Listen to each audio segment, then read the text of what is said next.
What's up, y'all? It's your boy Niner Faithful. Thank you for joining me for this day in Niner history. Today we're going to go all the way back to week 2 of the 2007 season. After beating the Cardinals 20-17 in week 1, the Niners, led by third-year running back Frank Gore, who that Wednesday would lose his mother, went into Edward Jones Dome to face the St. Louis Yams. Frank, of course, would dominate the game, as he did many others in Niner history. But this game actually really started off slow until Brandon Williams muffed a Niners punt and gave the Yams a short field. And Mark Bulger hit Torrey Holt for a 12-yard touchdown and a 7-0 Yams lead. But the Niners would come back and tie the game when Frank the Tank, from 1 yard out, would dive it in and take it to the house. It was an awesome drive, actually. Alex Smith hit Vernon Davis on a third down. It was a really dope drive. After a pair of Jeff Wilkins field goals, the Yams would take 13-7 halftime lead. The Niners came out in the third quarter and struggled, but after Nate Clements punched the ball out of Torrey Holt's hands and it bounced into the back of the end zone, the Niners put together a drive, and on 4th and 1 from around midfield, Frank the Tank put together one of his dopest Niner runs in his career. He went psycho. It was 4th and 1. He not only got the first down, but took it 43 yards all the way to the house. Went ahead and gave a little prime time, reached the ball back and, pointed up to the sky to his mama. But gave the Niners a 14-13 lead. But a few drives later, Alex Smith would be strip-sacked, and the Yams would take a 16-14 lead on another Jeff Wilkins field goal with 10:04 left in the game.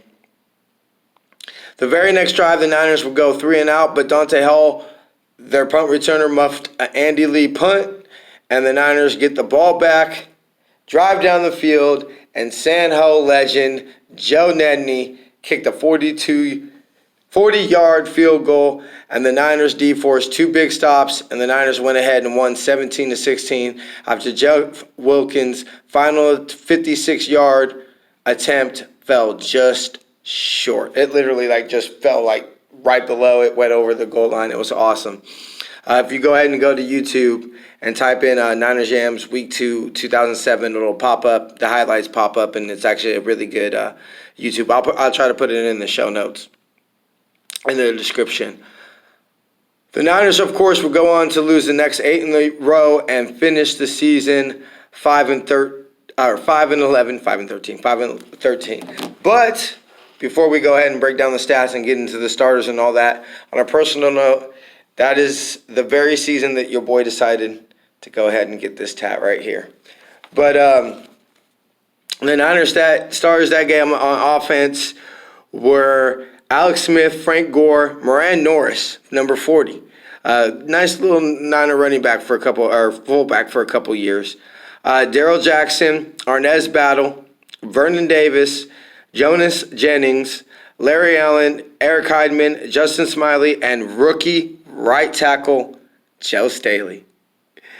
Alex Smith finished the game. Defense. I thought this was pretty interesting because he, of course, is up for the Hall of Fame again. Bryant Young at left defensive end. Abreu Franklin, Marquise Douglas, Tolly Bentacane, Manny Lawson, Derek Smith, rookie Patrick Willis, Nate Clements, Walt Harris, Michael Lewis, and Mark Roman. Alex finished the game 11-17 for 126 yards, but was sacked 4 times. Rookie linebacker Patrick Willis had a pass defense, a QB hit, 8 tackles, 5 solo. Nate Clemens, who had a actually really nice game, had 6 tackles, all solo. Forced a forced fumble, a QB hit, and 1 sack. Frank finished the game with 20 attempts 81 rushing yards and 2 touchdowns. Derek Brooks put together 4 tackles, 2 solos, 2 quarterback hits, and a fumble recovery. BY had 3 sacks, 7 tackles, all solo, 2 tackles for loss, and a forced fumble to go along with 2 quarterback hits. I really question myself why this man is not in the Hall of Fame.